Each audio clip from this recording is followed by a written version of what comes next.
Malheureusement, pour l'instant, on n'est pas homologable parce qu'en fait, on a des problèmes de déplacement.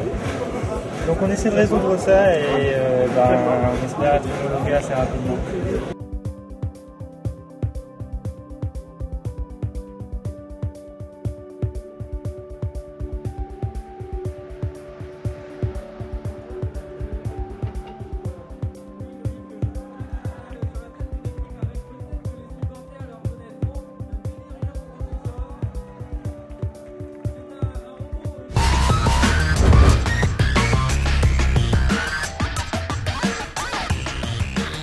Tout à fait, puisque moi je ne voulais pas faire de la magie. Au départ j'étais guitariste classique, ensuite chanteur. J'ai joué beaucoup dans les rues pendant des années.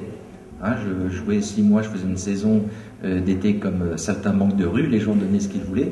J'étais pas malheureux, attention, puis je partais 6 mois dans un pays en Inde ou à l'autre bout du monde. Et puis jusqu'au jour j'ai rencontré un magicien qui m'a montré un ou deux tours, et puis à chaque fois que je jouais, à la fin du spectacle, je faisais de la magie.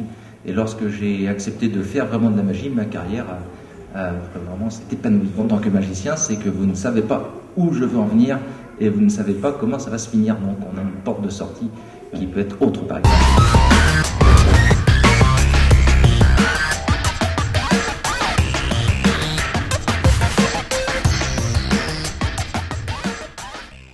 On existe depuis une petite quinzaine d'années, on tourne un petit peu partout dans tous les pays.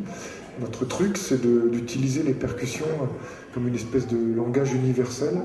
On fabrique nos propres instruments, donc il y a vraiment un gros travail musical. Et puis très rapidement, il nous est venu l'envie de rajouter à la liste des instruments tout ce qui faisait boom avec du feu et des feux d'artifice.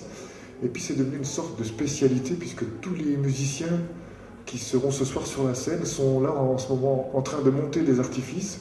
C'est-à-dire qu'en fait, le système de tir des feux d'artifice, nous on le considère littéralement comme un instrument de musique.